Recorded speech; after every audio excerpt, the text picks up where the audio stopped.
छत्तीसगढ़ में विधानसभा चुनाव में इस बार भाजपा ने ऐतिहासिक जीत दर्ज की।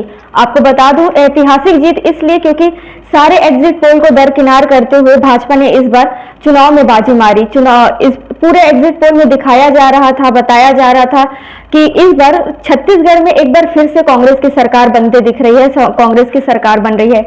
लेकिन जब रिजल्ट आया तो सारे एग्जिट पोल को दरकिनार करते हुए भाजपा ने बाजी मारी और छत्तीसगढ़ में सबसे ज्यादा सीट लाई। लेकिन जैसे ही छत्तीसगढ़ में भाजपा की जीत दर्ज हुई, कांग्रेस की हार हुई, उसके बाद कई प्रत्याशियों ने कांग्रेस पे उंगली उठाते हुए, सवाल उठाते हुए कहीं सीएम बघेल पर, पूर्व सीएम बघेल पर, तो किसी ने डिप्टी सीएम टीएस सिंहदेव पर निशाना साधा, जिनको हार का कारण बताया। उसी के बाद आज सुबह ही एक ब्रेकिंग न्यूज आई कि रायपुर के प्रत्याशी महंत राम सुंदर दास ने अपने पद से इस्तीफा दे दिया है, अपने जो कांग्रेस से इस्तीफा दे दिया है। इसके बारे में इनसे कुछ जानकारी लेने आज हम दूधाधारी मठ पहुंचे हैं और इनसे कुछ बातचीत करते हैं। सर, आज सुबह सुबह एक खबर आई कि आपने कांग्रेस से इस्तीफा दे दिया, इसका क्या कारण है? जो कारण है मैंने अपने त्याग पत्र में दर्शाया है कि कांग्रेस के सभी वरिष्ठ जनों ने और शीर्ष नेतृत्व ने बहुत ही विश्वास करके मुझे रायपुर दक्षिण विधानसभा क्षेत्र का प्रत्याशी बनाया। रायपुर दक्षिण क्षेत्र के सभी कार्यकर्ताओं ने बहुत मेहनत किया, जन जन तक हम गए, लेकिन परिणाम जो आया वो आशा के विपरीत था और कांग्रेस पार्टी को बहुत लंबे वोटों के अंतराल से पराजय का सामना करना पड़ा।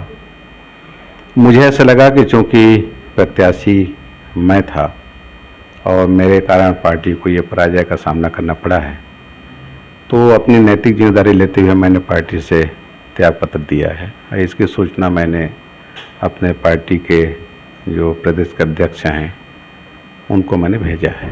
आपने एक इंटरव्यू में कहा था कि मैं रायपुर दक्षिण में फिट नहीं बैठता, आप जांजगीर से सीट मांग रहे थे, टिकट मांग रहे थे। आपको क्या लगता है, अगर आपको जांजगीर से टिकट दिया जाता तो आप जीत पाते? देखिए, इससे 2 बार पार्टी में विधायक रहा और जांजगीर जिला से रहा, इसलिए मैं जांजगीर का नाम ले रहा था। लेकिन पार्टी ने जब विश्वास करके मुझे रायपुर दक्षिण का प्रत्याशी बनाया तो उसे मैंने सहर्ष स्वीकार किया। आज मैं रायपुर दक्षिण का प्रत्याशी रहा, बहुत मेहनत किया, मनसावा कर्मणा लगा रहा, सभी कार्यकर्ताओं ने मेहनत किया, लेकिन परिणाम आशा के विपरीत रहा है। समीक्षा बैठक भी हमने बुलवाया था रायपुर दक्षिण विधानसभा क्षेत्र का। बूथ में जो एजेंट बैठे थे उनसे लेकर के सभी वरिष्ठ जन, सभी कार्यकर्ता उपस्थित रहे। हमने इसमें गहन चिंतन मनन किया। कारण समझ से परे रहा, कारण स्पष्ट रूप से नहीं आया कि इतने ज़्यादा वोटों के अंतराल से पराजय क्यों हुई। अंततोगत तो मैंने ऐसे विचार किया कि चूँकि प्रत्याशी मैं रहा तो कारण मैं ही हूँ और नैतिक जिम्मेदारी देते हुए मैंने पार्टी को अपनी भावना से अवगत कराया है। तो सर, आपने आपकी पूर्व सीएम भूपेश बघेल से, कुमारी सैलजा से इस बारे में क्या कुछ बातचीत हुई है? परिणाम से पहले बात हुई थी और परिणाम आने के बाद माननीय तब के मुख्यमंत्री भूपेश बघेल जी से भी मेरी चर्चा हुई और इसमें हमने कारण जानने का कोशिश भी किया, लेकिन कोई कारण समझ में नहीं आया।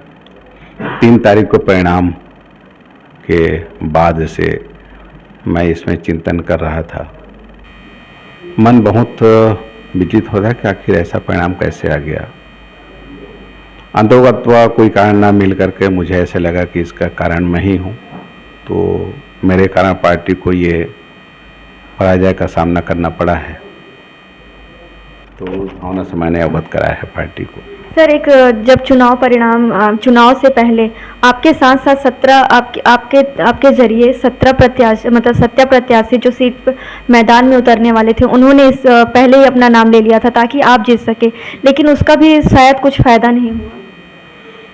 निश्चित रूप से यदि फायदा होता परिणाम यह नहीं आता और परिणाम आशा के विपरीत आया है, इससे मैं बहुत दुखी हूँ।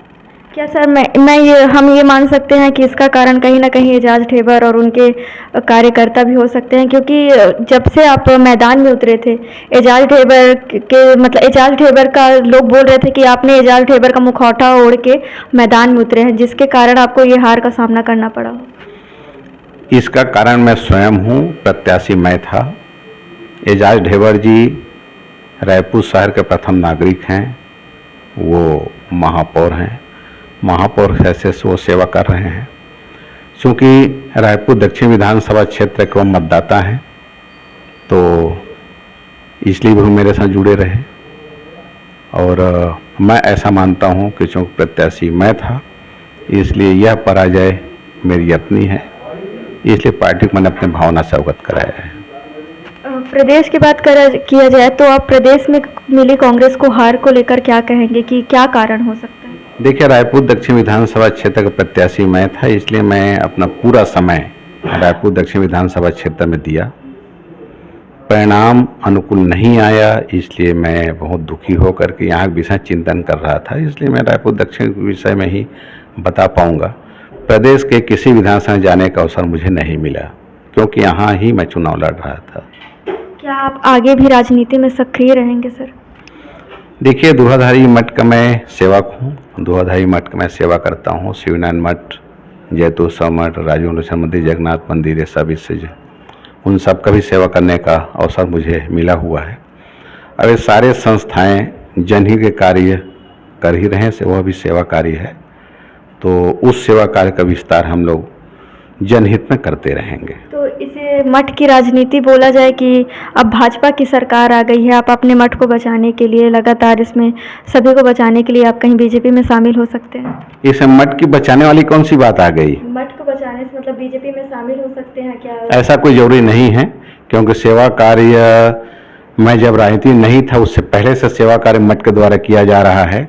आज रायपुर शहर में लोग अपने घर में बैठ के 1 गिलास जल भी पीते हैं, तो वह शुद्ध जल भी मैं दुधाधारी मठ के द्वारा दान दिया हुआ जमीन में ही से ही शुद्ध होकर के जाता है।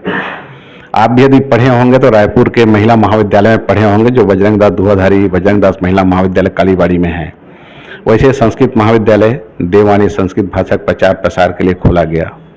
जब से दुधाधारी मठ की स्थापना हुई तब से यहाँ गौशाला संचालित है, गौ माता के उत्थान के लिए, उन्नयन के लिए।